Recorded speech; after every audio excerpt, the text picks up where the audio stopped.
What you say, book Isaiah, what pastor? Isaiah, the 46th chapter, the 9th verse.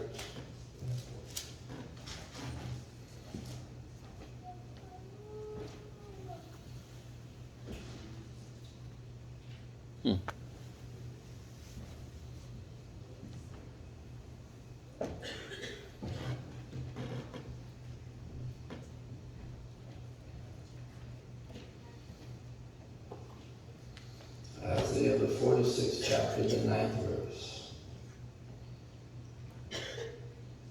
Yeah.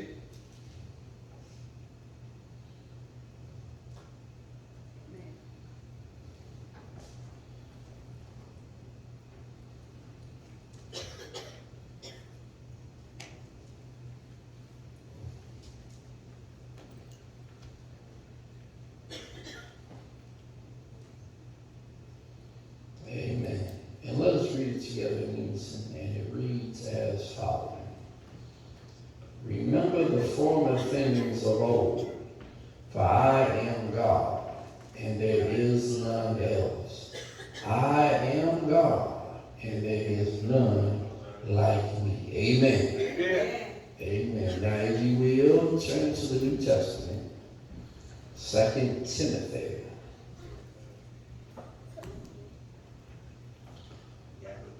Second Timothy.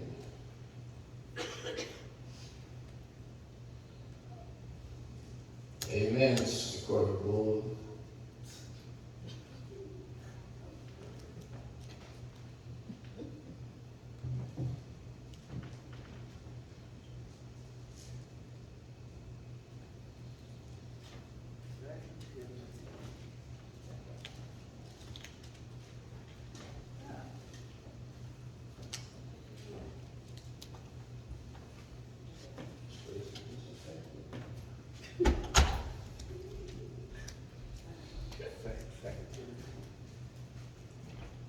Second Timothy, the second chapter,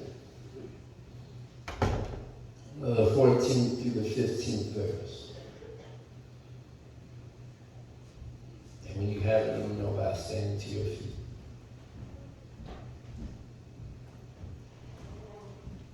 Thank you, Brother Anderson. 2 Timothy, the second chapter, the 14th and the 15th verse. And it reads as following. Let us read it together in unison, and it reads as following.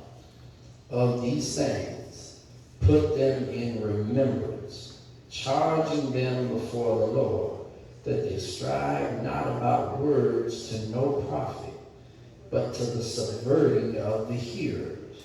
Study to show thyself approved unto God, a workman that needeth not be ashamed, rightly dividing the word of truth. Amen. Yeah.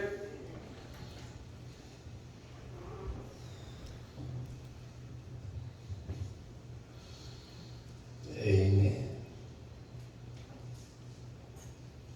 I know it ain't nothing but a few of us here today. Reverend is not well.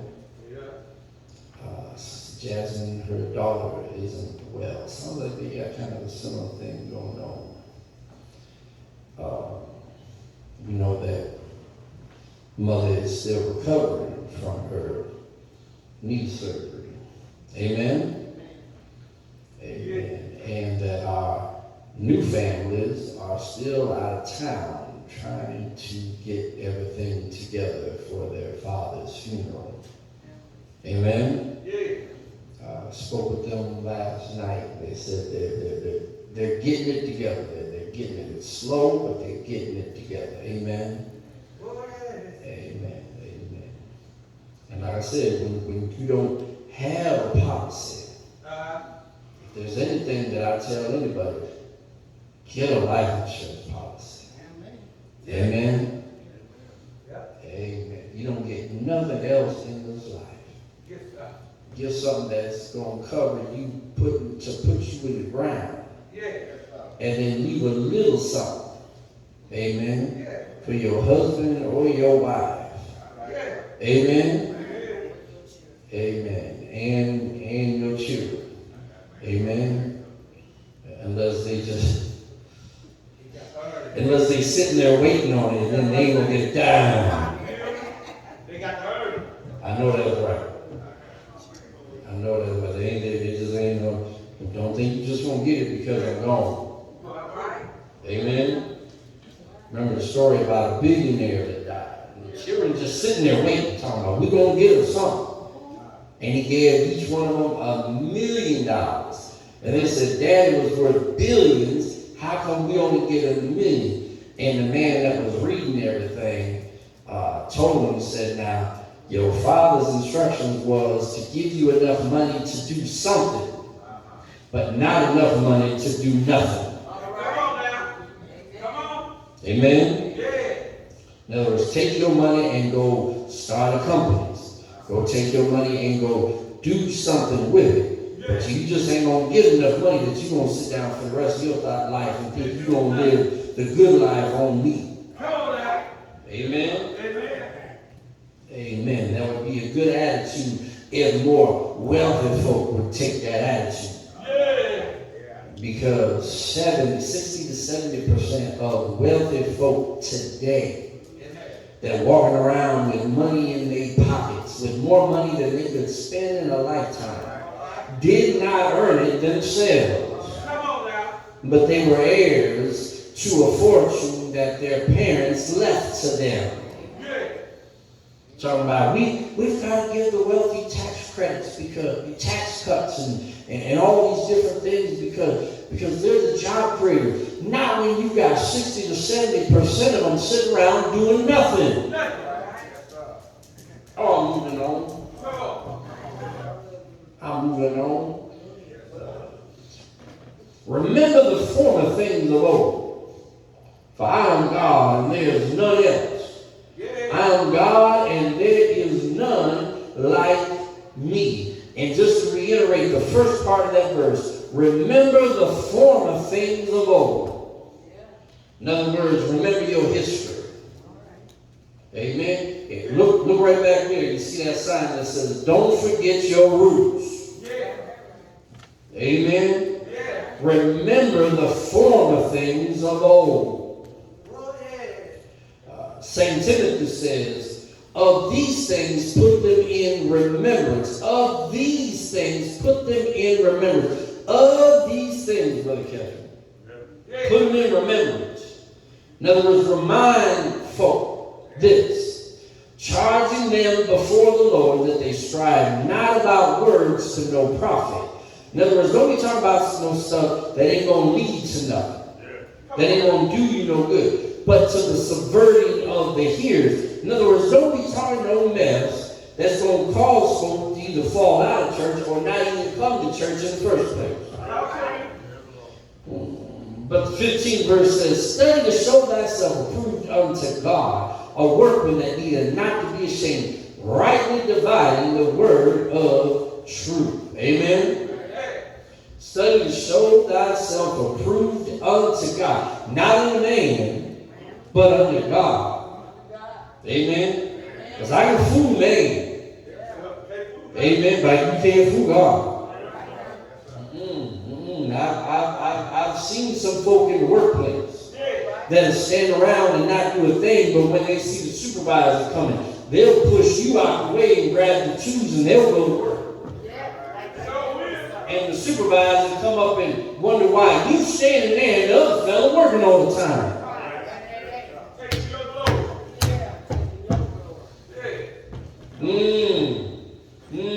You the fool man. But God somewhere is sitting talking about, now I seen that. I seen that. Amen. Amen. That's like your supervisor in the office that'll take a stack of papers this tall, put them on your desk and say, I need these by this afternoon. Yeah. And by the time you get done crunching the numbers and doing the figures and all this other stuff, they walk into the meeting talking about, look at the presentation I put together. And take all the credit for your hard work. That's right. You the fool man. Yeah. But you can't fool God. And so, my brothers and my sisters, if you just allow me to talk with you a few moments this morning, Take your time, Pastor. let me talk to you from this subject. Remember your history. Uh-huh. Remember your history. Now, Isaiah says, remember the former things of old. And Timothy says, put them into remembrance. Of these things, put them in remembrance. Remember the former things of old. Of these things, put them in remembrance. Yeah. Remember your history. If you will, just turn and look at your neighbor. And tell your neighbor, the preacher gonna preach. Remember your history. Neighbor, oh neighbor, I love you. And ain't nothing you can do about it. You know, I've noticed here recently, there's a school of thought that has arisen. You know, I come from the old school, I come from the old teaching, amen? That said that Genesis, Exodus, Leviticus, Numbers, and Deuteronomy, the first 5 books of the Bible, also known as the Pentateuch, is the 5 books that have been credited to have been written by Moses. Yes, sir. Now notice, Moses didn't come along until Exodus. Moses was not alive for Genesis.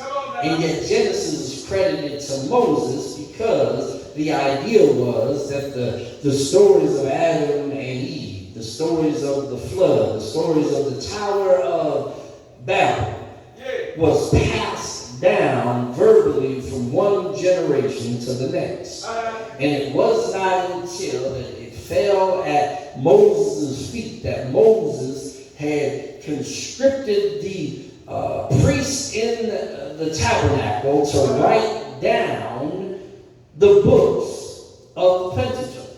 Come on now. Y'all with me so far? Let's go. And so Genesis, Exodus, Leviticus, Numbers, and Deuteronomy have been credited to Moses' authorship. But now there is a new thought rather a new train of thought that has come to certain establishments, certain, educational establishments, certain learned folk believe that the Bible, or rather the Pentateuch, was not written until the Israelites were carried away to Babylon.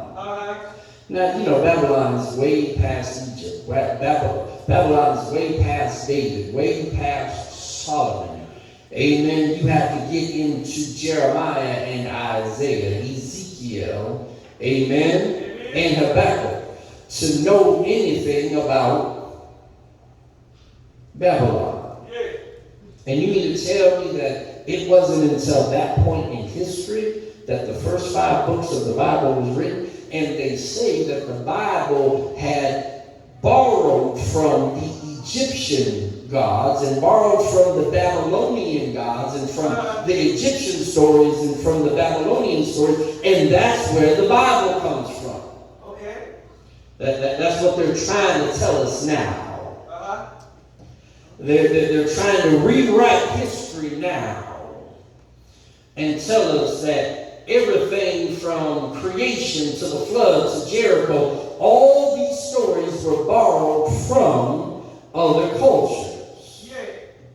But it's interesting. It's interesting that they say that while the Israelites were slaves in Egypt and Israelites were slaves and servants in Babylon, that they borrowed from the Babylonians, that they borrowed from the Egyptians. But that doesn't quite sound right.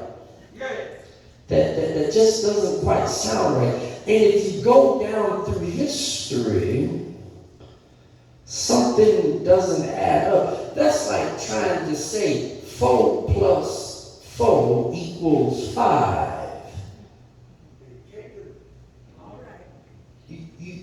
Something's not adding up somewhere. Amen? Now,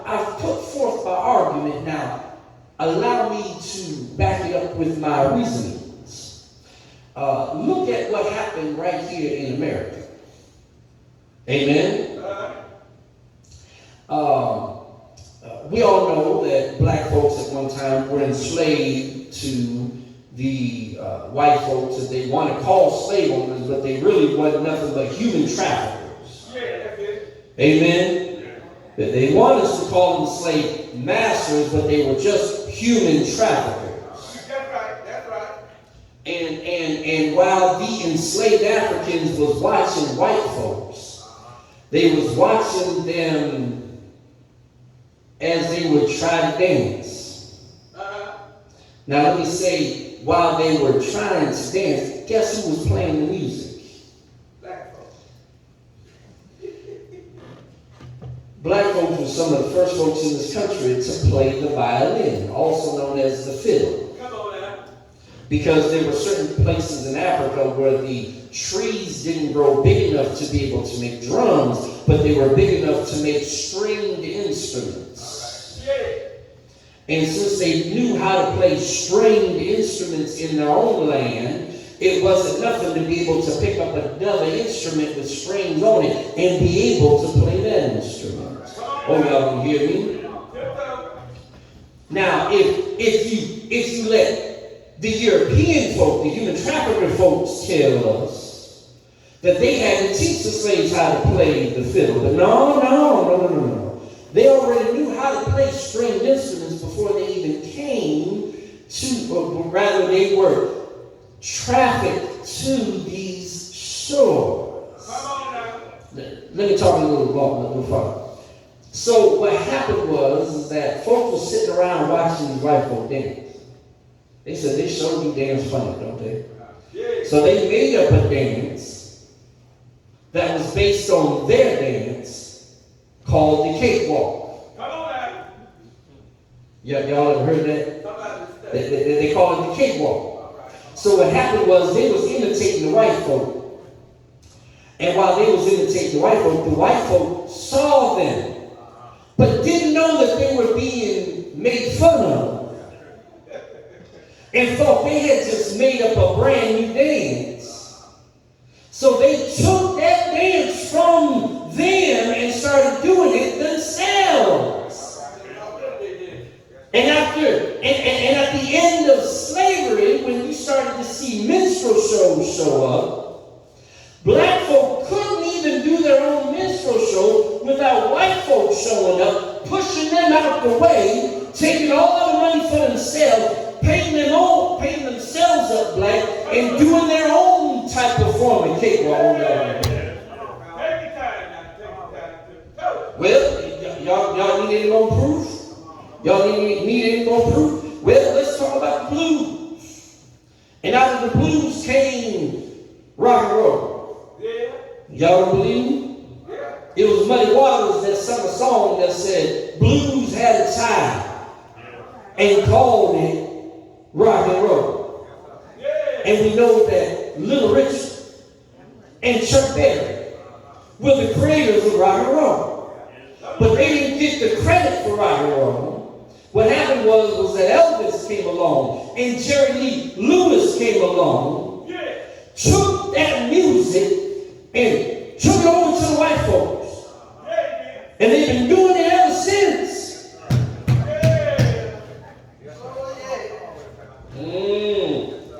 Do I need to make another example?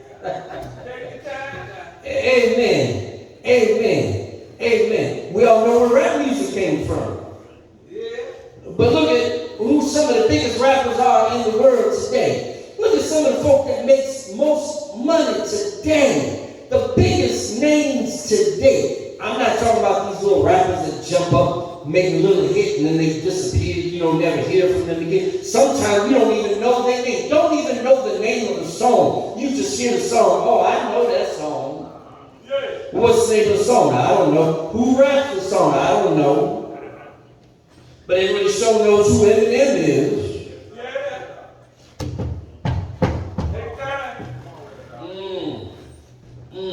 Can't look at where R&B is now.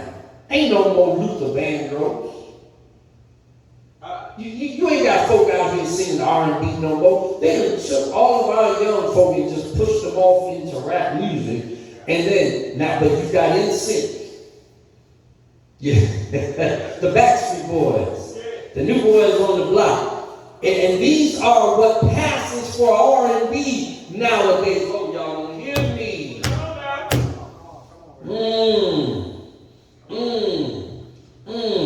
You can't even look at the mannerisms of a gay white man without knowing that he's trying to imitate a black woman. Come on now. Oh, y'all don't hear me? I seen a video the other day where the gay white man was talking about reparations. I wasn't even alive then. I don't owe them nothing. And another white man got on there and says, yes, you owe them everything because you trying to act like a black woman right now. Come on, welcome. Yeah. And so I suggest today that no, it wasn't that the Israelis, that the Israelites borrowed from the Egyptians and borrowed from the Babylonians, but rather the Egyptians and Babylonians borrowed their stories from the Israelites.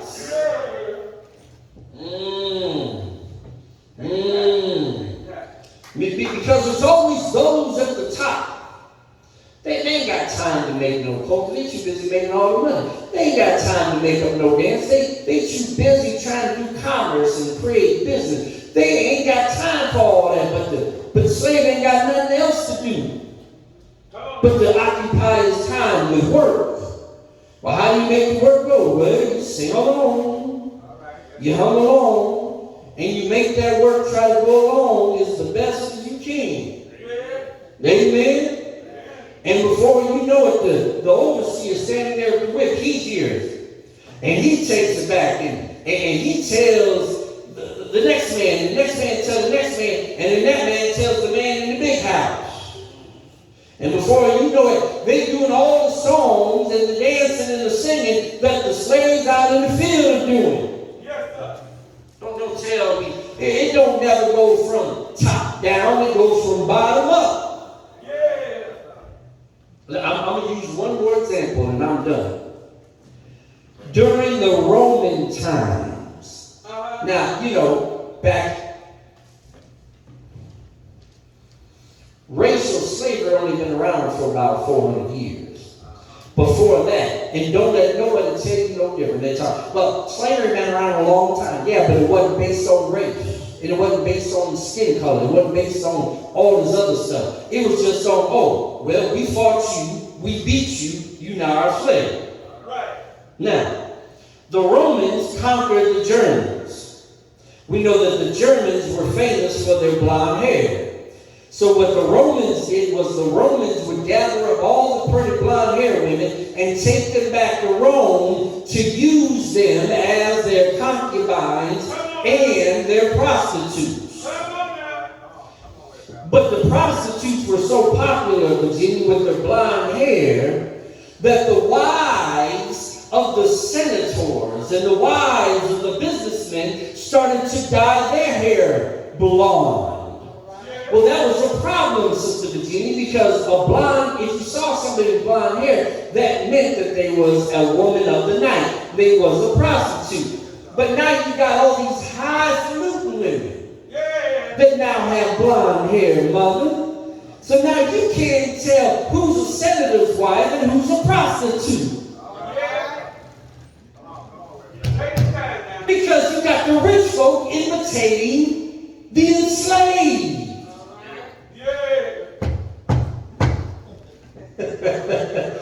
Do I need to make one more example? No, I'm gonna move on. I'm gonna move on.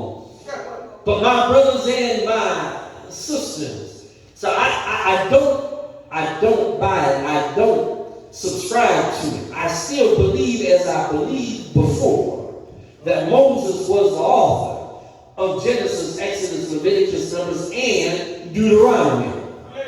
Amen? And anybody who's trying to rewrite history is trying to rewrite history so that the Israelites weren't slaves in Egypt. They weren't slaves in Babylon. They were workers. They were contracted. It wasn't that the Israelites wanted out of bondage. They had a contract, and they were just unhappy with the contract, and they were a labor dispute. It was a labor dispute, Brother Ketchum. It was a labor dispute. Yeah, I don't think the Israelites had a union when they were building some of the pyramids. I didn't say they built all the pyramids in Egypt, but when they built some of the pyramids in Egypt, I don't think they had a union they could complain to every time that whip would fall across their back. And so just the same way they're trying to rewrite history about the Bible, they're trying to rewrite our own history and say, well, slavery wasn't that bad in America. And in fact, it even profited some people. You tell me how that profited anybody. You tell me how it profited anyone to have to get up at the crack of dawn and work until the sun goes down. Work until your fingers cracked and bled and you died young. Tell me how that benefited anybody. Come on, man. Come on. Trying to rewrite the Bible and rewrite our own history right here in America. Yeah. We've seen this over and over again. The stealing of culture, erasure of history, and gaslighting and brainwashing folks. Look what they're doing down in Florida. Yeah. They said we can't reach the older folk. The older folk know better, but the younger folk, they don't know yet. And so if we tell them that slavery was beneficial, they'll go home and they'll argue with their mother and their father, said, but the school taught me that slavery was beneficial. And mother and father will tell them, no, it wasn't. And that would cause confusion in the home. Yeah. Oh, y'all don't hear me?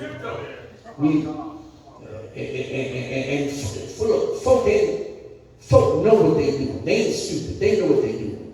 To destroy a people, you not only have to rob them of their history, but you got to separate them from God. Let me say that again. You got to rob them of their history and then separate them from God.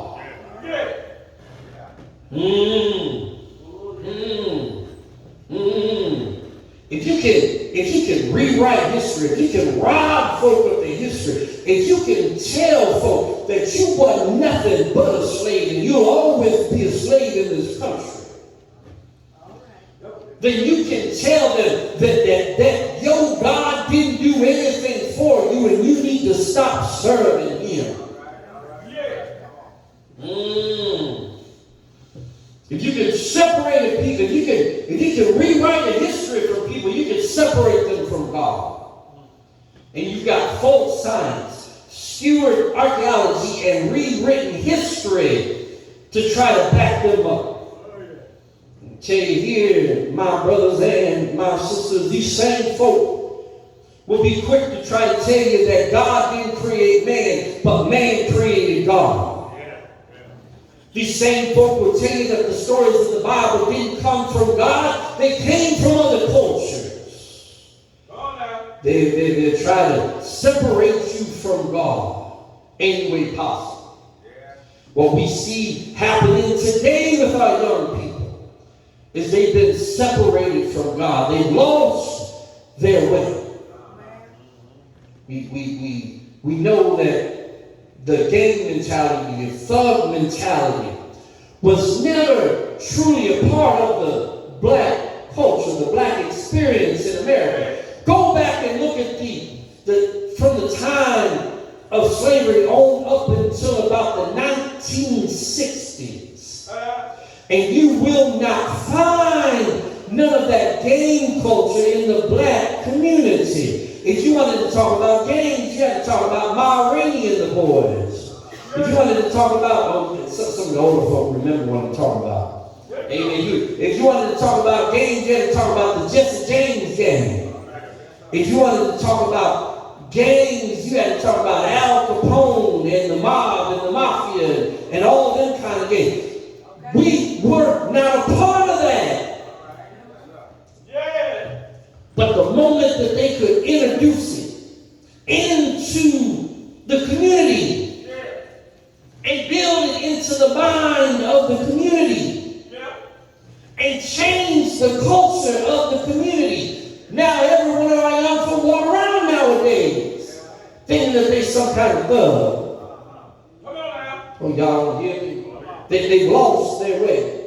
Y'all tiptoe right off. Not only that, but they some of the folks, some of the stuff that we used to consider was taboo. You didn't talk about it, you didn't do it, didn't have no part of it. Our young folks will rush and do it in a hot second nowadays. Talk about it. When we had more respect for the dead and we didn't deal with it. Don't you go up in that graveyard and play. Don't you go up and you respected it. Now they'll go up in there and stay all day. They'll go up in there and they'll disrespect the dead by knocking over headstones, and they don't care how much damage they cause. Oh, y'all don't hear me? And they willing to take a life, to separate somebody's soul from their body with no consideration for their own soul or where their soul is going to spend eternity. They've done a mighty good job of turning us into them. Oh, y'all don't hear me? I'm getting ready to come to a close. But my brothers and my sisters, it ain't all bad. And I know there's a fight ahead, and we're going to have to fight that fight. Brother Henderson, even when it seemed like we done fought that fight years ago, and we're going to have to fight that fight again. We'll fight that fight again. And what we didn't finish before, we'll make sure to finish this time. We didn't have the same advantages before like we have today, Mother Wilson. Amen. We didn't have the wealth that we have today back then. We didn't have the influence back then like we've got today. We don't have folk in positions of power back then like we do today. And so we're in a better shape today to fight those old fights over again, to finish what we started many years ago. So my brothers and my sisters, yes, it ain't all bad news. Yes, I've got some mighty good news. As I get ready to take my seat, I heard the Bible say, study to show thyself approved unto God, a workman needing not to be ashamed, rightly dividing the word of truth. Well, now you got to study to show yourself approved. If you ain't nobody else gonna teach you, that's all right, and that's okay, because we live in the information age, when information ain't nothing but a touch away, and we can study to show ourselves approved. When before we had to go and find books, before when we had to go and research papers to see what the latest news may have found out. Now the information ain't nothing but a touch away. And my brothers and my sisters, there's no excuse. God is calling us to study to show ourselves approved, a workman that that needed not to be ashamed, rightly dividing the word of truth. Well, now they may be able to control what we learn in our schools, but they can't control what we teach our children at home. We got to study to show ourselves approved, rightly dividing the word of truth. They may control what's in the library, but they can't control what's on the internet. We need to study to show ourselves approved, rightly dividing the word of truth. They may control the books and encyclopedias that some folk may have access to, but they can't control Wikipedia, and they can't control other resources that you find on the internet. We need to study to show ourselves approved, rightly dividing the word of truth. They can control the news on the television. They can control what's put in the newspaper that we might read, but they can't control the word of mouth. When we can get on the telephone, if you can gossip, you can also tell somebody about some history that you learned that day. Oh, my brothers and sisters, if you can get on the phone and gossip, you can tell somebody about a man from Galilee. If you stuck in your sin, he will set you free. They tried to erase our history. They tried to erase about the greatness back in Africa. They tried to erase about Black Wall Street. They tried to erase the Red Summer of 1919. They tried to erase the dark legacy of slavery. And time fails me to call the entire roll of every time we try to make a step ahead, and they try to push us 2 steps back. Time fails me to call the entire roll of the bad things that's been done in this country, from redlining, stealing property, lynchings, flooding black towns, segregation, Jim Crow, for-profit prisons, and racial profiling. But that's all right, and that's okay if we're picked out to be picked on, because Jesus was a perfect man, and they took him and marched him up Golgotha's hill. Jesus was a perfect man, and they took him on that hill. They stretched him wide, they rented his feet, and they nailed his hands to a cross. They stretched him wide, and they hung him high. Jesus was a perfect man, never did nobody no harm. He fed 5,000 with 5 barley loaves and 2 little fishes. He healed the sick and he raised the dead. Never did nobody no harm.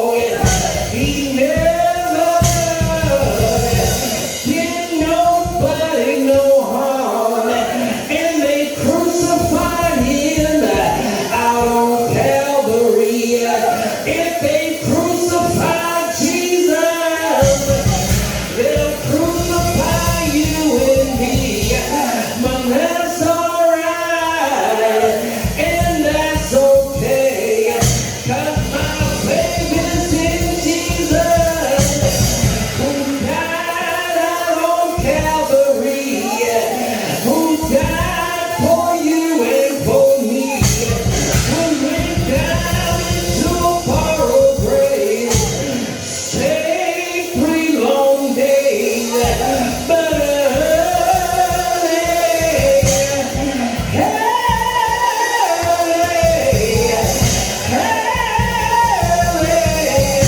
Sunday morning, got out of their grave with all power.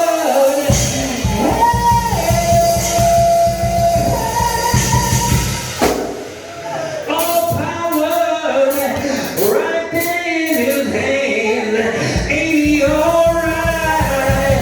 Let me hear you say it. Say it. Say it.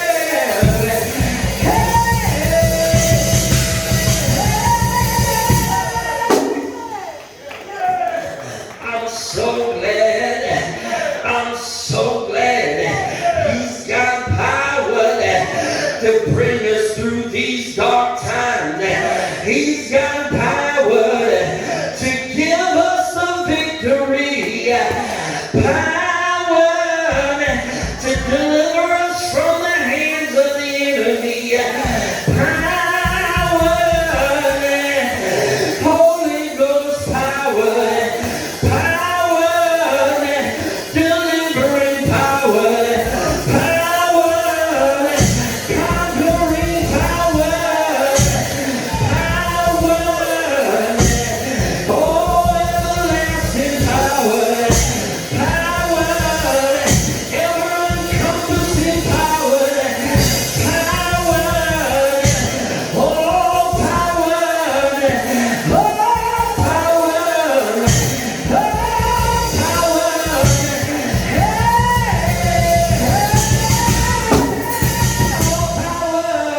right there in your hand.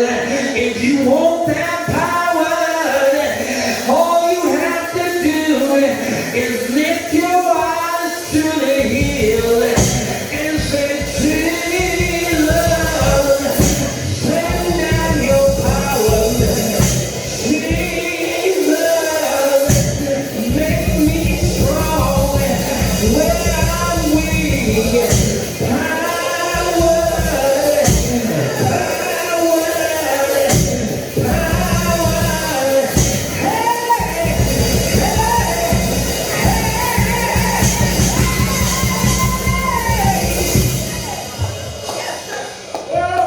remember your history. Remember your history. Don't let your history die. Keep it alive. If you just gotta pass it on from one generation to the next, keep your history alive. If the folks say someday that we can't call Jesus' name out in public, that's alright. I'll whisper it under my breath. If they say I can't hold the Bible in my hand no more, that's alright. I'll keep the word in my heart. If they tell me I can't teach my history no more, that's alright. And that's okay. 'Cause they weren't able 400 years ago to erase history from this land, and they won't be able. I know my God's got too much power. They won't be able to erase that history now. I know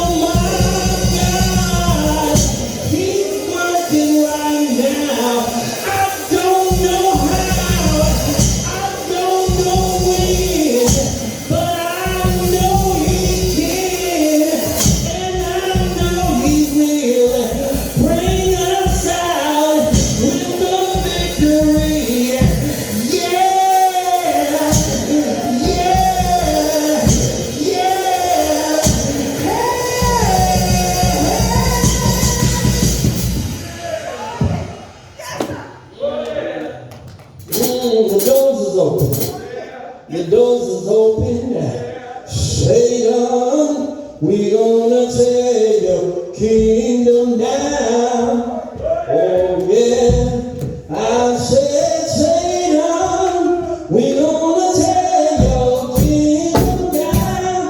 Oh yeah, you will build your kingdom all over this place. Satan, we gonna tear your kingdom down. Oh, all the mothers, they gonna pray your kingdom down. Oh, yeah. I said the mothers, they gonna pray your kingdom down. Oh, yeah. You will build your kingdom all over this land. We gonna tear your kingdom down. I know the leaders, they gonna drop your kingdom down. Oh yeah. I know the leaders, they gonna shout your kingdom down. Oh yeah. You will build your kingdom all over this land. We gonna tear your kingdom down. Let me say that one more time. Oh, Satan, we gonna tear your kingdom down. Oh, yeah. Oh, Satan, we gonna tear your oh, yeah. You will build your kingdom.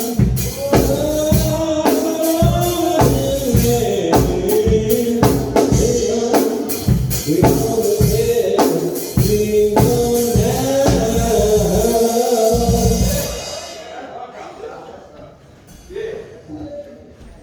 Look at that. We're gonna send it back to the top. Yeah. Praise God.